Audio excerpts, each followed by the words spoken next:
Bonsoir à tous, bienvenue dans votre émission, votre projet pour la Réunion. On va repartir vers les temps du Gol à Saint-Louis avec Maximilien Boukeni, bonsoir, et avec Pascal Boukeni, bonsoir. Là, on s'était arrêté sur l'évolution de l'endroit et on va essayer de revenir sur un petit peu les activités qu'il y avait sur ce site. Alors, messieurs, qu'est-ce qu'il y avait de si attirant que vous alliez faire sur les temps? Alors déjà, bonsoir à tout le monde. Et l'étang du Gol, c'est un quartier tellement riche d'histoire, un patrimoine pour la ville de Saint-Louis. Vous savez, il y a par exemple dans certains quartiers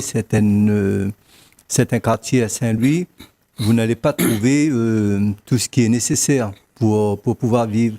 Tandis que dans un quartier comme l'étang du Gol, et anciennement, je vais parler, disons, il y a une cinquantaine d'années aujourd'hui. J'ai la soixantaine aujourd'hui, mais je pense que ma mémoire est encore fraîche comme l'eau de source et je me rappelle de pas mal de choses encore. Et dans ce quartier, on avait tout à côté le carreau de bois, filao, que nous sarotte de bois pour pouvoir faire cuire à manger. Nous avons l'étang, nous avons besoin de la pêche, poisson pour faire cuire les là. Et après, nous avons aussi, par exemple, les gens qui font jardin. Tout à l'heure, on va approfondir un petit peu plus le sujet pour pouvoir. Donc, en fin de compte, nous avions vraiment tout ce qu'il faut. Et puis, il y avait la rivière à côté. Tout le monde, ça lave linge dans la rivière. Maximilien, la même chose, la pêche, je vous donne l'eau. Il y avait d'autres activités. Hein. Il y avait d'autres activités. Par exemple, un pêcheur. Il habite l'étang jusqu'à temps de les morts, il habite l'étang là-même. Avant ça, il habite pas juste côté de l'étang, par ici, il habite de l'autre côté de la rive. C'est-à-dire dans le côté de Filao, là-bas. Oui. Dans la forêt directement, il habite là-bas. Cette personne-là, bon, il appelle Seban Delga, mais le monde a eu son nom, Monsieur Moté Delga. C'était un pêcheur, et toute sa famille en même temps. Lui, il lève le matin, il s'en la pêche, le soir, il s'en la pêche. Mais son famille, tout entre-temps, cette personne-là avait un élevage de canards. Un élevage de canards, il vivait pas pas de 200, 300 canards. Il vit aussi dans les temps plusieurs variétés. Ou ban colvert, ou ban mani, toutes ban variétés de canards. Et ils sont ici. Et c'est avec ça, le ban boug, le ban famille était vivre de la pêche avec ça.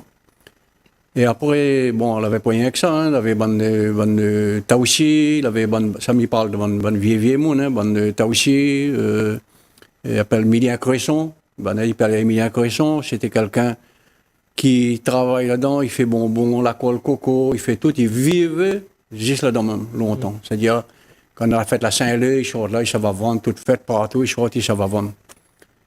Et après, il fait à mesure, bon, pour monter, mais il parle toujours de chez le quartier L'étang. Vous avez un terrain, il appartient à Théophane Travail. Il appelle Ali longtemps, Théophane Laipin, c'est toujours le nom gâté. Il y avait une activité là-dessus, une activité jardinage, que moi-même, mon grand-père, côté de mon maman, il travaillait là-dessus. Quand il a sorti de Belleville arrivé, il travaille là-dessus. Ensuite, mon papa travaille là-dessus. Ensuite, le Loulou Taouchi, il appelle ça Loulou Cresson, pareil, hein. Il travaille là-dessus. Noël Porto, il travaille là-dessus, c'est-à-dire, pour dire que toutes ces boucles-là, l'activité c'était sur place, l'économie était sur place. Après, un peu plus haut même, il faut dire l'étang, le quartier l'étang, c'est moitié, plus de la moitié, 3/4 la pêche, et la moitié, disons, c'est jardinage. Après, plus haut, d'autres activités, comme toutes les affaires, partout, côté le carrefour, il est jusqu'à plus haut, t'es rien que jardin, plante joignon, plante l'ail, le thym, toutes les affaires cultivées pour vendre. Il fait de monde l'étang, et vivent toutes là-dedans. Voilà. Donc, il avait moyen pour bien vivre. Ah, moyen pour bien vivre, sans tracas, sans rien. Quand il lève grand matin, il connaît quel côté ça va. Voilà. Mais il te travaille. Ah, t'es travailleur. Là, quand tu travailles, c'est-à-dire père, fils, madame, tout il travaille. Chimama, il travaille, on connaît un peu longtemps comment il est, hein, la fin de l'âge pour travailler. 7 ans, on trappe l'arrosoir de l'eau, elle est arrosée. Maintenant, elle est finie. Pascal Boukeni, le document que Oussam montre à nous, c'est surtout vous montre quoi dans ce document-là? Ben, nous veut que les gens ils rappellent un petit peu, hein, les histoires longtemps. parce qu'aujourd'hui, nous sommes dans les temps, tous les modernes aujourd'hui, mais si tout est comme ça aujourd'hui, eh bien, c'est grâce à tout bon vieux monde depuis longtemps, la débattre dans le quartier des temps, la planter, la construire, la pêche. Eh bien, je leur ouvre un grand chemin pour nous aujourd'hui. Et c'est pour ça que nous rendons un grand hommage, pas un grand hommage à travers le petit reportage que nous savons. Alors que nous allons regarder tout de suite.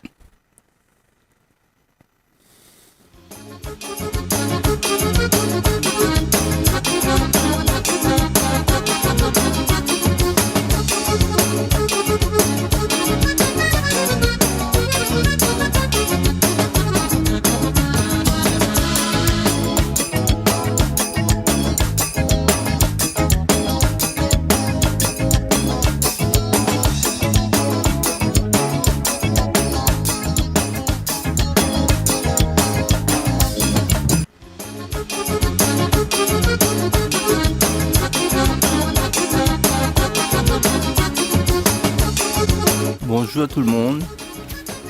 Comme nous l'avons vu dans l'émission précédente, nous allons continuer sur la mise en valeur du patrimoine du quartier de l'étang du Gol.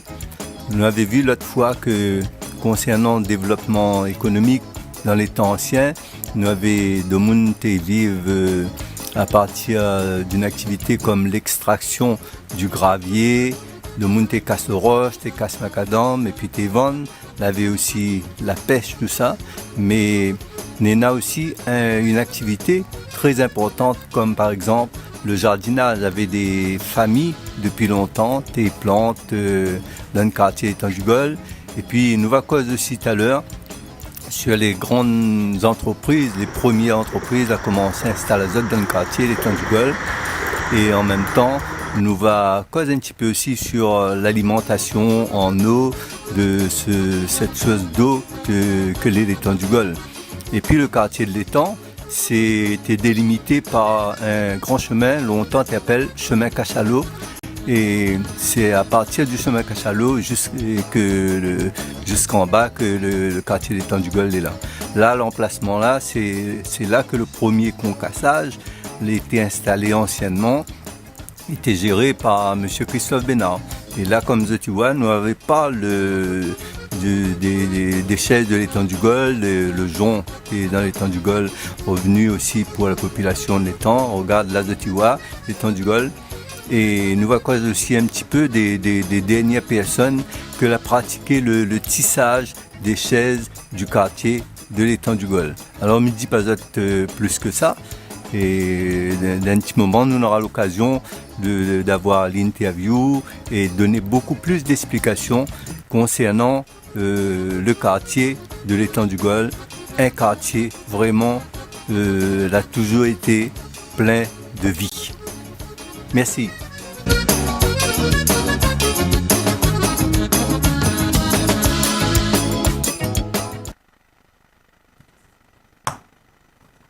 Alors, là, sur cette... on voit bien que ça a évolué. Ça m'a fait sourire, en fait, ce sont les chaises. Parce que ces chaises, on les appelle les chaises du Gol. Ça a gardé le nom, voilà, c'est les chaises du Gol. C'était les chaises en paille. C'était du vétiver ou de... Le jonc. Du jonc, ouais. D'accord. Donc, c'est ça, et c'est vrai que ça reste un patrimoine de la Réunion. Et c'est des chaises que nous l'a connues à notre époque. Alors, moi, je parle un petit peu de ce que je connais, mais pour compléter tout ce que je dis, Tikok va faire parce qu'il est déjà les plus vieux que moi, il connaît totalement beaucoup plus, 2 fois plus ou même 3 fois plus l'histoire des temps du Gol. Et là, comme nous sur les chaises, et moi, ce que m'a connu, il y avait un grand monde qui habite les temps, sur chemin les rails dont nous va causer tout à l'heure.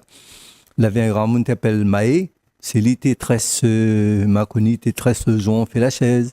Et après, quand il n'était plus là maintenant, c'est son madame, Yaya, qui s'appelle Bonaslin. Il était fait les chaises du Gol. Et aujourd'hui, il reste les temps, un seul marmaille. Et il appelle Noël Simon, Noël Nativel. C'est le dernier marmaille qui, jusqu'à l'heure, il continuait tresse un petit peu la chaise, l'étang, quoi. J'espère qu'on aura le plaisir de le recevoir sur le plateau pour montrer un petit peu ce qu'il fait. La question, encore une fois, quand un quartier comme le temps du Gaulle évolue, parce que c'est normal, c'est naturel que le temps y évolue, que l'étang du Gaulle évolue comme les autres quartiers, la question c'est comment préserver un petit peu cette histoire, ce patrimoine. Parce que pour avoir été il y a quelques jours sur le site, c'est un site qui est fabuleux, c'est vraiment magnifique. Et les gens viennent là et ils viennent encore pour pêcher. Comment faire pour préserver un peu ce patrimoine réunionnais? D'abord, pour commencer, me revient chez l'étang, parce que la paille, la fourniture qui fait la selle dessus, ils viennent de l'étang. Ouais. Ils viennent de l'étang, les gens, ils poussent des côtés. Donc d'abord, il faut nettoyer, commencer par nettoyer l'étang, dépolir l'étang, comment il dit les polis, hein, dépolir l'étang. Ensuite, il faut reformer les petits-enfants, comment les petits-enfants, ça les connaît, c'est-à-dire donner pour pouvoir continuer avec le patrimoine le moins hyper de pays. Parce qu'à l'heure actuelle, avec l'évolution, il arrive, comment un, les comme chacun, il tire l'autre pour les remplacer, comment un, il tire ça et il remplace par l'autre côté. Et le remplacement, si vous voyez bien, ben, peut-être qu'il ne coûte pas plus cher, mais il est moins durable. Ouais. Parce que longtemps, quand on paille un sel, si la selle-là, même la paille-là, elle était vernie, vernie partout, les traités et vernie partout, facilement. Tous les ans, on est obligé De changer. à changer. Sauf qu'on a le monde dans le sac déchets, mon déchet, graphine, mais là, la terre, c'est les seules affaires, la terre bimali. Donc, il faut peut-être revoir dans l'ensemble, et reprendre la base côté il est, c'est-à-dire ça, je connais, d'autres monde, il connaît, hein, parce que si les temps allaient, il y a beaucoup de monde, ils trachent toujours, mais si les temps, il a été arrêté. C'est-à-dire, il a été arrêté. Quand le Christophe Mahé il est mort, maintenant le milliard Asselin il est mort aussi, et la plus personne, dans le monde, il connaît un petit peu, mais il ne plus perdre son temps pour les remonter. Donc, dans le quartier, c'est-à-dire, il faut recommencer derrière, aller voir les personnes là-bas, mettre des trois bois, mettre des trois affaires. C'est-à-dire, créer une activité. On peut créer une activité pour pouvoir commencer. Et par contre, si, par exemple, il nettoie les temps, il nettoie tout, on aura une deuxième activité dans les temps. Ça va recommencer aussi. Bon, on va recommencer. Mais le quartier, il va avancer, c'est-à-dire, il va avancer et il va retrouver son patrimoine. Il va retrouver son RIP longtemps télé. Parce que comme là, maintenant, on en a toujours, c'est-à-dire, toujours le monde, la rivière, Saint-Louis, de monde, il vient à la pêche, mais les pieds comme avant. Comprends? Le bouc va venir, il va pêcher des trois petits lapières, il va pêcher tout. À un moment donné, le cyclone arrive, ou les redidis, les temps, l'usine, il arrive à déborder dedans, mais il tire tout. Il tire tout. Bon, il tire tout, il met un plaque là-dessus, interdit ici, interdit là-bas, mais personne ne fait pas rien, même pas causer. Sauf nous, comme le quartier, il intéresse à nous, on vit dans le quartier, ben il veut faire bouger le sol. D'accord. Et aujourd'hui, est-ce que dans votre démarche azote, avec les habitants de l'étang du Gaulle, comme les habitants d'Azote, il faut protéger l'étang, il faut développer l'étang, il faut dépolluer, quoi Azote? Alors, comme nous l'est dans une émission aujourd'hui, il appelle votre projet pour la Réunion. Alors, c'est comme si vous posez à moi une question. Ben, c'est quoi notre projet? Eh bien, notre projet, c'est avant tout soi-disant dépolluer l'étang du Gaulle. Alors, depuis longtemps, la pollution t'écoule beaucoup dans l'étang du Gaulle. Il n'a jamais eu de décret pour dire été pollué. De monde t'es mange là-dedans, t'es ben là-dedans. Mais à ma connaissance, hein, moi, si t'es ben là-dedans, t'es mange poisson, tout ça, personne n'a jamais mort de ça. Aujourd'hui, il dit, l'étang, les polluer. Alors, si soi-disant est pollué, par exemple, mais il y a toujours des activités. Souvent, des fois, la municipalité organise des activités sur le site de l'étang du Gaulle. Alors, quand quelqu'un est sur l'étang du Gaulle, donc il peut arriver, ou une main est mouillée, ou même vous mettre de bouche. Donc, à ce moment-là, soit elle est polluée, soit elle n'est pas. Ça peut être pollué si le pluie qui ramène les déchets, des intrants, des engrais des terres agricoles, peut ramener peut-être dans l'étang. Dans le temps, il était pas polié, pas précisément par les cannes plantées partout en haut, parce que tout depuis l'étang, tout à l'heure on n'a pas dit, c'est-à-dire le bord de l'étang, la berge de l'étang, avait implanté à Cannes, il habitait étang salé, il s'appelle Raphaël Narbé. À terre là. À terre là, c'est impossible de mettre l'engrais, tu ne mets pas l'engrais dedans. Comprends? Il ne peut pas polluer, tu ne mets pas l'engrais dedans parce que étant là en fleuve partout, dès que la mer il monte un peu, l'eau il monte par-dessus. Alors j'étais obligé de fouiller un tranché ici, un tranché là, et plante le canne en l'air sur la base. Ah oui, donc tu fais un but. Voilà, là. De monde longtemps, ils appellent ça canal drainage. Ah, d'accord. Et canal drainage, à mon avis, c'est drainage, c'est un canal pour drainer. Pour drainer, oui. Alors, ils appellent ça canal drainage. S'ils mettent l'engrais dedans, de l'eau, il monte, donc l'engrais, il ne reste pas. L'étang n'a jamais été pollué par des pesticides ou par des affaires, parce que tu ne mets pas. Tu grattes avec la main, tu ne fais pas rien dedans. Un peu plus haut, côté le terrain Bénard, là, il avait parlé, Pascal avait parlé. Là aussi, il avait conne. Et juste à côté là, un mort. C'est un mort de l'eau. C'est-à-dire quand la pluie tombe plus haut, il tombe là-bas, il déverse sur chemin, il descend, tout il dort là. Alors, si là-haut, là, point conne. Parce que en dernier moment, là, et puis conne du tout, quand on commence à faire la ville, depuis le temps qu'on a commencé à faire le terrain municipal, le terrain football, toute conne a été rasée. Okay. Le terrain football lui-même, il était en conne. Il était en conne. Toute la montagne, tout était en conne. Tout ça a été rasé. Parce que le train conne, le train Tervéguin, il passe juste un bout dans le mur terrain municipal comme il est là. Donc là, à partir de là, il avait point. Et tout le canal aussi, c'est-à-dire tout le bon canal qu'on a, il tire l'eau dans la rivière. Il tire l'eau dans la rivière, il y a même pour irriguer. Tout son conne part du côté Bel-Air. Même jusqu'à chez le bord de la rivière. Tout ça planté à Canada, ben, il connaît tous les autres noms, hein. Il connaît tous les autres noms, qui ça il est. Mais dans ce temps-là, si vous voulez bien, le monde est mettre fumier. Pour fumier, pour l'équipe, ils mettent dans le con. Pas beaucoup l'engrais non plus. Ouais. Alors, comme là, l'État ou toutes les affaires, ils disent, oh, bon, là les poliers, mais sans rendre compte. Moi-même. Est-ce qu'il y a eu des études sur la qualité de l'eau de l'étang? À l'heure actuelle, les bonnes mères, les bonnes mères, si je peux dire, les bonnes mères à passer, personne n'a fait aucune étude dessus. Moi-même, en tant que citoyen d'étang, nous avons fait un comité, un coup, c'est-à-dire nous avons une association avec Dr Logia, chez la pollution, chez les bonnes cocassères, la poussière, il vient chez la pollution. Nous avons fait ça. Moi, j'avais un ami, je ne connais pas si je peux dire son nom, hein. C'est un vétérinaire, responsable en agroalimentaire, responsable de qualité. Il était avec nous. Alors, nous avons mis dans le projet, nous l'avons amené. Et dans le temps-là, l'hôpital d'enfants Saint-Louis, vous connaissez, il tombe un peu au-dessus de la ville, là-bas, à côté de Pont-Neuf. Quand un maman est né, là, les lombris coupés, la seringue, toutes les affaires comme moi, les pansements. Tu es là, dans un canal, tu tombes dans l'étang. Les déchets. Les déchets, tu tombes tout dans l'étang. Il tombe côté la ravine du Gol, là, on est là-bas, il tombe dedans. Et nous, dans ce temps-là, nous, on fait un peu la politique avec Marc Bénard, tout ça, là, tu es un peu dans une période politique. Nous, là, mettre le bouc dedans, c'est-à-dire qu'on peut la pollution, l'étang, pour défendre nos concasseurs, faire la poussière, le monde gagne là, il gagne tout.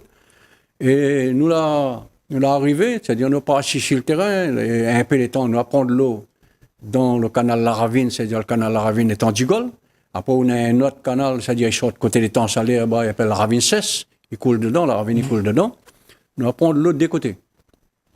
Nous allons partir, nous allons faire analyser par un laboratoire. Dommage, je ne m'ai pas papier, hein, parce que ça fait longtemps. Hein. Nous allons faire analyse du côté laboratoire.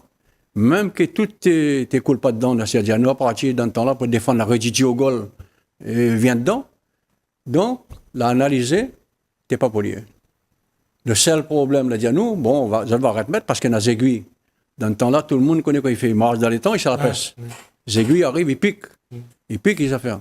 Après, l'hôpital l'a arrêté. C'est-à-dire, l'a massé, il fait brûler, mais il ne connaît pas quel côté de ça brûler, il marche, il brûle. Là, la ne fait rien. De l'eau, l'arrivée, les affaires. Mais même que ça, la rigidité découle. C'est-à-dire, nous, notre groupe, t'es contre la pollution, contre toutes les affaires-là. Nous apprenons à peu près 5-6 personnes, une camionnette, un tonne de sable, gravier. Nous rentrons dans la cour d'hygiène au Gol, nous avons bouché. nous avons bouché le canal de l'OTIV, nous avons bétonné, nous avons ni gendarmes, nous avons ni toutes les affaires, nous avons dit bon, il bouche, il rentre devant. À partir de là, l'usine du Gol a fouillé un puits. On comprend?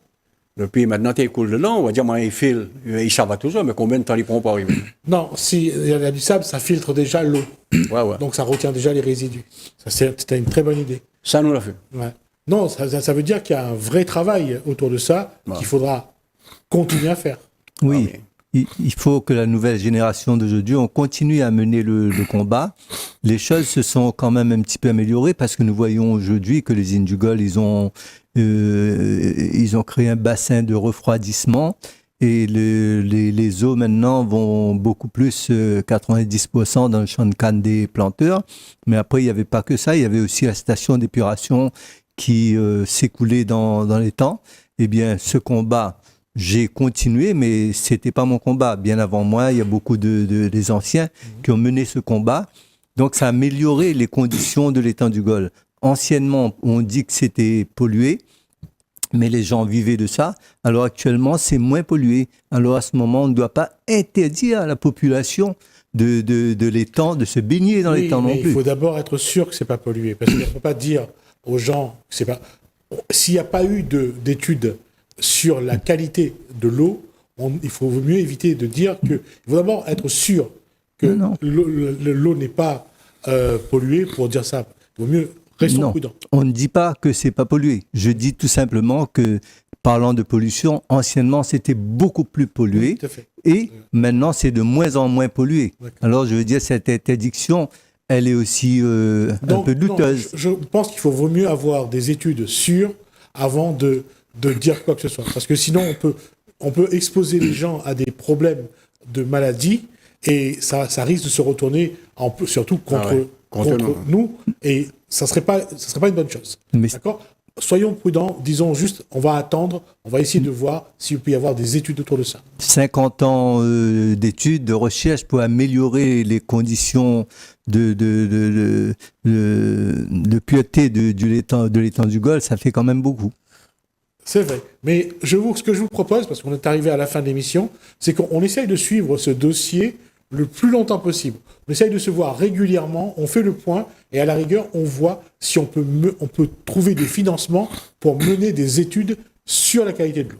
D'accord ? Voilà. Et surtout, notre projet, je le dis dans votre projet pour La Réunion, c'est surtout d'améliorer la qualité de l'eau de l'étang du Gol. Et pour ça, il faut que les gens qui sont les plus concernés, les élus, etc., qu'ils bougent un petit peu plus, quoi. Merci Pascal Bokikeni, merci à Maximilien Bokikeni. On reviendra à la rentrée là-dessus. Là, on arrête parce qu'il y a les vacances, mais on reviendra à la rentrée là-dessus. Merci à vous de nous avoir suivis. Merci Anne, merci François. Je vous dis à bientôt.